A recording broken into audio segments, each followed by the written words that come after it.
नमस्कार दोस्तों, मैं हूं पुनीत सर। मैं आप लोगों को बताना चाहता हूं कि मुकेश शर्मा जी जो मुंबई दूरदर्शन के साथ जुड़े हुए थे, वो काफी समय से YouTube पर अपने चैनल पर अपने अंदाज में कहानियां सुनाते हैं और उनकी कहानियों से दुनिया को जीवन का सार मिलता है, कुछ सीखने को मिलता है। उन्होंने महाभारत की कुछ अनसुनी अनकही कहानियां पेश की हैं अपने चैनल पर। अब सुना है कि वो दुर्योधन पर कुछ कहानी पेश करने जा रहे हैं। दुर्योधन एक ऐसा पात्र है जो कि खलनायक है, खलनायक माना जाता है, लेकिन भारतवर्ष में ऐसी भी जगह है जहां पर दुर्योधन नायक माना जाता है। तो अगर आप इस रहस्य को जानना चाहते हैं तो आप मुकेश शर्मा जी के चैनल पर जरूर जाइए और उनकी कहानियों का लुत्फ उठाइए। यदा यदा हि धर्मस्य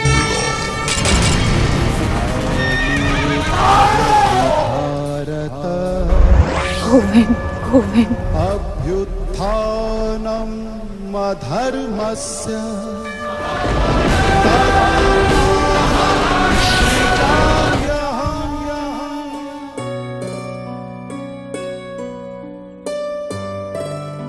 प्रणाम और आप सबका हार्दिक अभिनंदन। आप देख रहे हैं विश्व शांति दर्शन चैनल और मैं सुना रहा हूं आपको महाभारत काल की कुछ अनकही कुछ अनसुनी कहानी। कहते हैं कि अगर कुछ कमाना हो तो जीवन में दो किस्म के दोस्त कमाएं।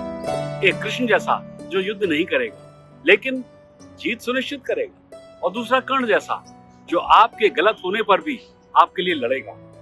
अगर महाभारत की बात की जाए तो जब भी मैत्री का नाम आता है ना, तो हमें कृष्ण और सुदामा या अर्जुन और कृष्ण की मैत्री याद आती है। लेकिन एक मित्र जोड़ी ऐसी भी है जिनकी मैत्री कहीं भी किसी से कम नहीं दिखती। वो है दुर्योधन एवं कर्ण की मित्रता। ये अवश्य है कि दोनों अधर्म के पक्ष में खड़े दिखते हैं, लेकिन उससे दोनों की मित्रता का महत्व तनिक भी कम नहीं होता। कई लोग दुर्योधन पर यह आक्षेप लगा सकते हैं कि उसने कर्ण को अंग देश का राजा बनाया, शायद इसीलिए बनाया ताकि उसके पास अर्जुन के समकक्ष कोई योद्धा खड़ा हो सके। कदाचित ये सही भी हो, किंतु दोनों ने जीवन भर अपनी उस मित्रता को निभाया।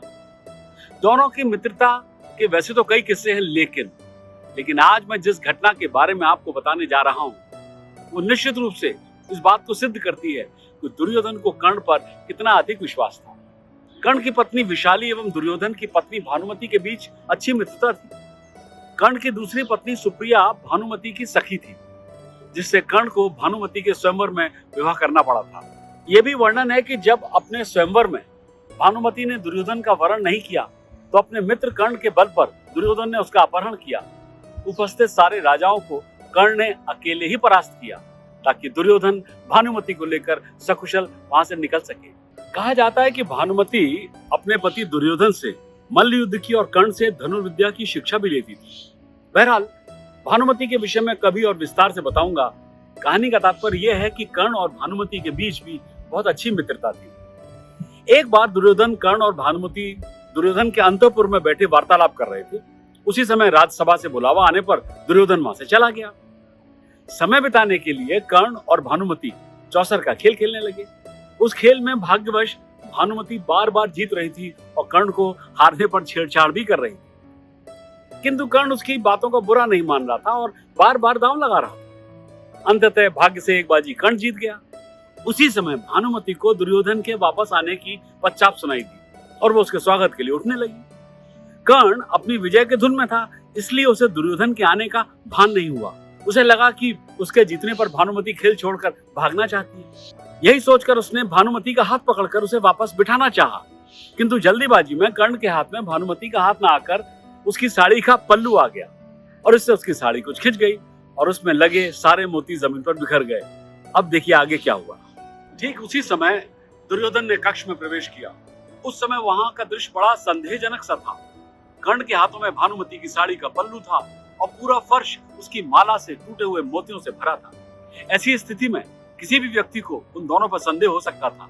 अब दोनों को काटो तो खून नहीं।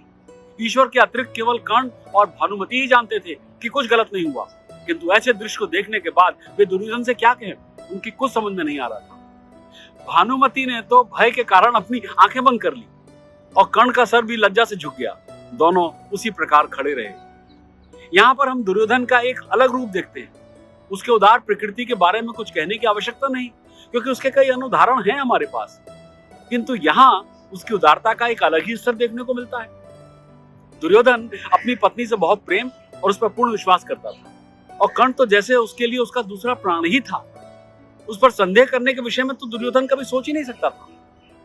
उसे अपने मित्र और पत्नी पर इतना भरोसा था कि जब उसने उन दोनों को उस स्थिति में देखा, तब भी उसे उन दोनों पर लेश मात्र भी संदेह नहीं हुआ।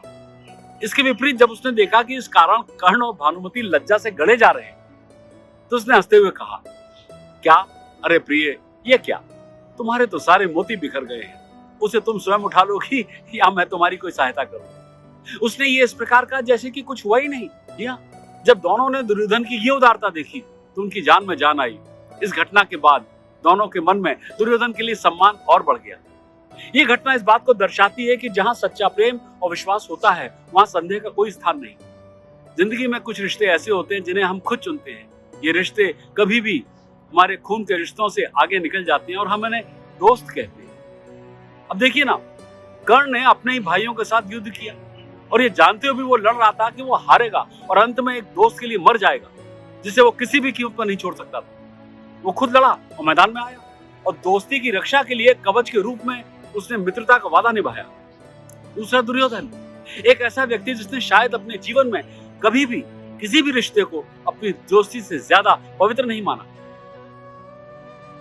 जिसके लिए उसकी महत्वाकांक्षाएं हावी हो गईं, उसकी नफरत उसकी संवेदनाओं पर भी हावी हो गई। एक दोस्त जो उसे किसी भी रिश्ते से ज्यादा करीब लगा, जिसने उसे उम्मीद दी, जिसने उसे कंधा दिया। उसे कर्ण में एक सच्चा और वफादार दोस्त मिला। उम्मीद है दोस्ती की कहानी आपको पसंद आई होगी। अगली बार फिर सुनेंगे महाभारत काल की ऐसी ही कोई अनसुनी और अनकही कहानी। सब्सक्राइब कीजिए, साझा कीजिए और देखते रहिए विश्व शांति दर्शन।